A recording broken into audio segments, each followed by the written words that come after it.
چی بوده مدال گرفته امشب؟ هنوز که نگرفته. هنوز نگرفته. الان اسمش رو میخونم.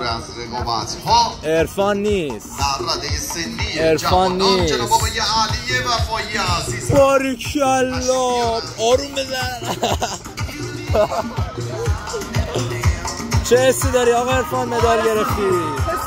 بگو احساس خاصی ندارم طبیعیه. خدا کنه سوم شده باشه. شدی دیگه برو بالا. و مرد برنزی رده سنی جوانان جناب آقای عرفان حسینی. باریکالله باریکالله.